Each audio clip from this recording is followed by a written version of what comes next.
Hi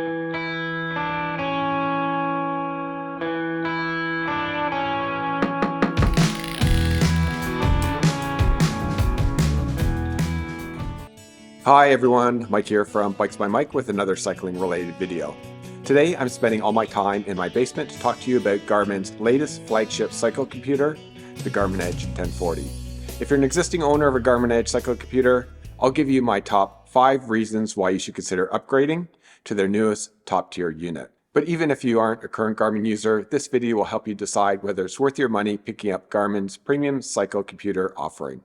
Okay, let's get to it. Today's video has 4 parts. I'll start off talking about my disastrous experience with the Garmin 1030.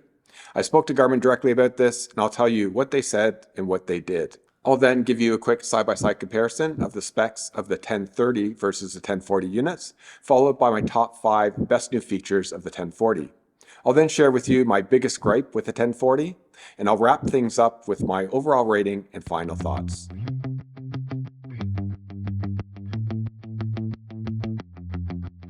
So my wife has been bugging me to do this video ever since I came out with this video in September of last year. It was me going off on the Garmin 1030 and telling you why I'll never buy a Garmin cycle computer ever again. Yep, I said this, and why I'm never buying a Garmin cycle computer ever again. And also this, thank you to Garmin for causing this breakage and for giving me a really good reason to switch brands. And I told you that I was going to buy the Hammerhead Crew 2 as my Garmin replacement, but I didn't. So how then did I end up with this brand new Garmin Edge 1040 cycle computer? I made that Garmin 1030 video shortly after returning from the 2023 Haute Route Dolomites race. While I successfully completed the race and was happy with my result, it wasn't without its challenges. The biggest being the brutally cold weather we encountered on stages 1 and 2. The race officials cut short the last 2 kilometers of the climb up Paseo del Stelvio on stage 1 because the top of the mountain was snow covered. And we had sub-0 degrees Celsius temperatures when we crested the Gavia and started our descent. Possibly the hardest 2 days ever on a bike. Luckily, the weather turned mild starting with the stage 3 time trial, and stages 4 and 5 were equally as beautiful. The sun even came out for the race finish, which was sublime. All this to say that I didn't need any more stress added to this event. And I gotta say, I was pretty pissed off when my Garmin 1030 broke off my mount during the treacherous descent down the Gavia. Not having ride data accessible like power and heart rate, not to mention course information, was stressful, especially with 3 stages still to ride. When I got back home, my priority was to find a replacement cycle computer. I did a bit of research and read some good reviews on the Hammerhead Crew 2, and at the time it was selling for just $288 Canadian, so I ordered one. Another thing I did was to write a long letter to Garmin's head of global consumer marketing to express my disappointment with what happened to my Edge 1030, and why I felt that I should not be left picking up the tab for the cost of the repair, especially when Garmin's standard rate was $217 to repair a broken mount. Within a week of writing my letter, I got a call from a Garmin rep to chat with me about my concerns. I gotta say that I was treated really well, and he passed along a lot of useful information that may be of interest to those of you with a Garmin 540, 840, 1030, or 1040 cycle computer. Garmin's 540, 840, and 1030 Edge units all have quarter-turn mounts made out of a polymer blend, basically plastic. Mounts on the 540 and 840 units are replaceable, while the 1030 unit, which was my unit, does not have a replaceable mount. So if the mount breaks, you need to replace the whole body of the unit or try one of the aftermarket fixes I talked about in my previous video.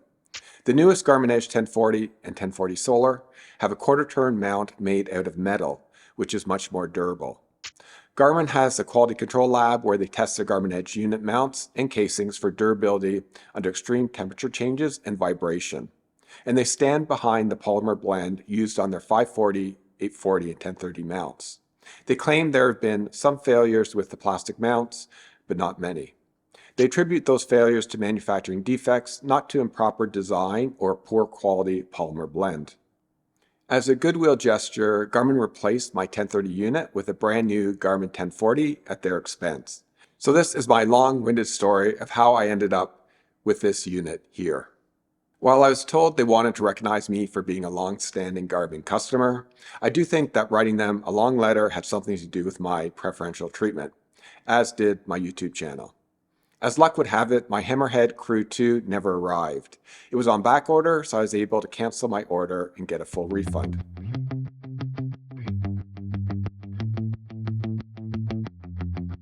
So as a starting point, let's compare the basic specs on the older 1030 unit with the newer version, the 1040. The 1030 retails today for $869.99 Canadian, while the 1040 non-solar version is selling for about $60 less, which I find very odd given it's an older model.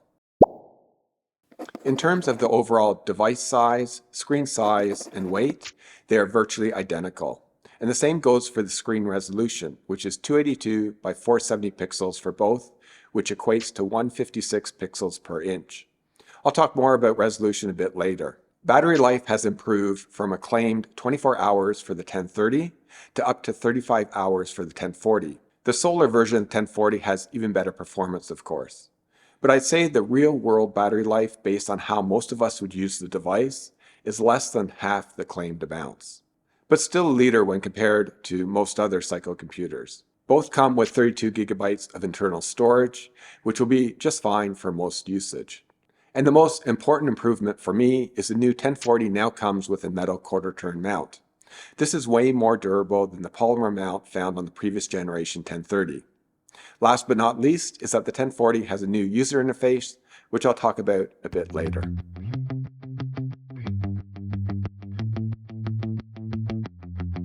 As I mentioned, since all the Garmin Edge cyclocomputers are loaded to the brim with features, I'm not going to include the things I like about the Garmin 1040 that existed in previous models.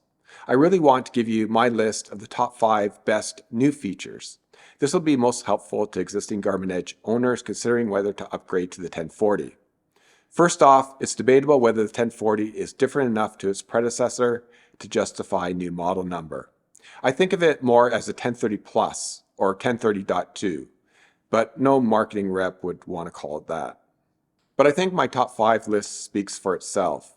You'll see that there are undisputable improvements to the previous model, but there's nothing sexy in there and nothing groundbreaking. In any case, let's go through it. Here's my list, you decide for yourself. My first best new feature of the 1040 is Garmin's upgrade from a quarter-turn polymer mount to metal. The new metal mount now virtually eliminates any chance the unit will break off your handlebar or stem, which is kind of nice.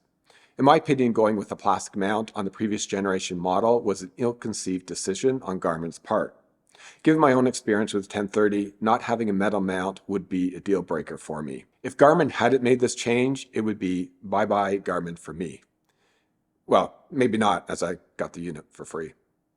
The second best new feature with the 1040 is a longer battery life. But even my previous 1030 unit was quite good when it came to battery runtime. In terms of real-world use, I would consistently get 7 or 8 hours of heavy use before it required recharging. So good for anything but the longest century rides.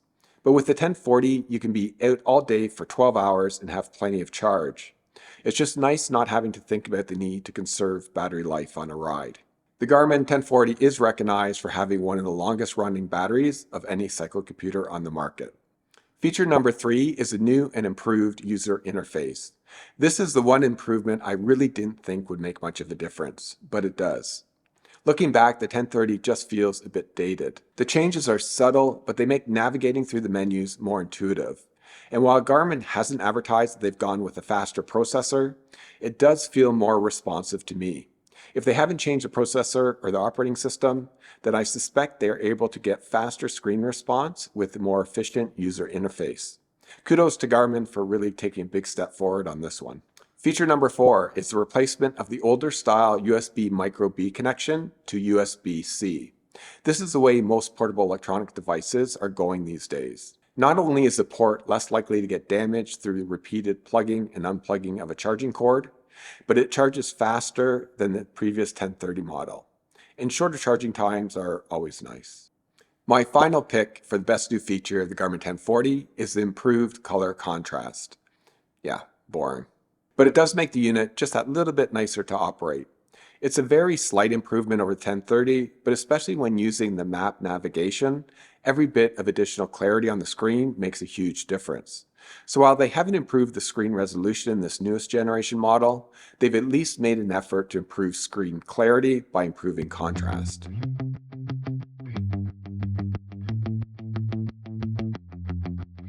Those of you that watched my previous video on the Garmin 1030 know that I had two major gripes with that cycle computer. Garmin has addressed one of them, but not the other.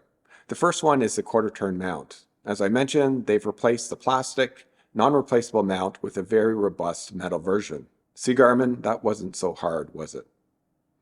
But my second gripe still stands, that they still have a low-resolution MIP screen on what is their flagship cycle computer. The 1040 has a screen resolution of 282 by 470 pixels, which works out to 156 pixels per inch.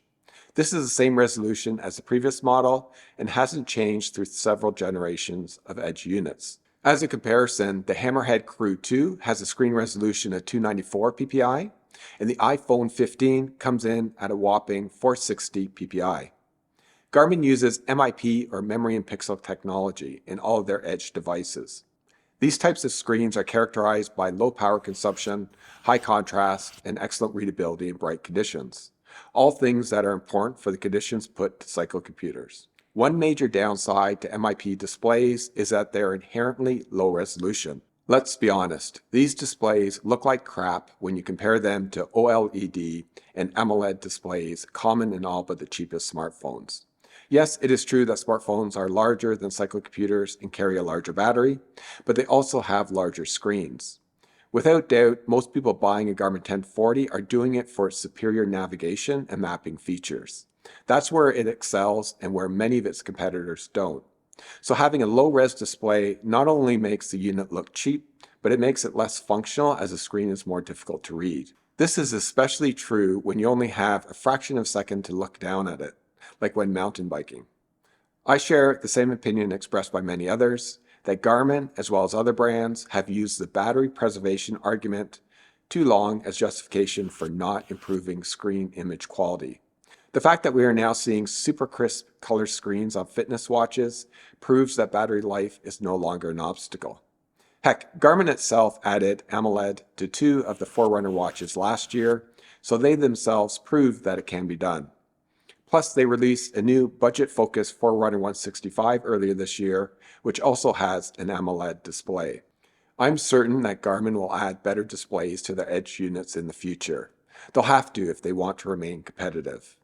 But not including it on the 1040 when the technology exists today is a big, big mistake in my opinion.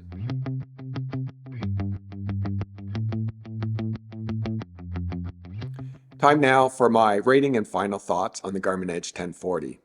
Across the board, there's no denying that the 1040 is an improvement over the previous 1030 model. But as you saw on my top 5 list, the improvements are not exactly transformational. They're not all that sexy. I'd say they've included just enough improvements to justify branding it a new model. That said, the previous generation was already packed with a lot of cool tech, so there is only so much improvement that can still happen. And the fact is that when you come to the quality and variety of data metrics and navigation capability of this unit, few, if any, other cycle computers can match it. But my greatest beef with the unit, that being the poor screen resolution, is still there and has been there forever. And that's what makes this a very good cycle computer, but not an amazing one. I give it an overall score of 8 out of 10. A serious contender if you don't already own a Garmin Edge unit, but you should think twice if thinking of upgrading your 1030 to this new device. So that is pretty much it for how the Garmin Edge 1040 compares to the previous generation 1030 model. Tell me what you think. Am I being too hard on Garmin or not critical enough? Leave me a comment below. Also, I'm now starting to use the community tab on my YouTube homepage, so feel free to connect with me that way. Thanks to all of you who send me comments and suggestions. It really does help me generate new content. Plus, I learn a lot from all you viewers, like Anthony that told me about the community tab. Like, no idea. I had no idea. Duh. That's all I got for today, folks. If you like this video, please give me a thumbs up and share it with your friends. And if you're not a subscriber to this channel, please subscribe as it allows me to produce more content for all of you. See you next time. Happy rolling.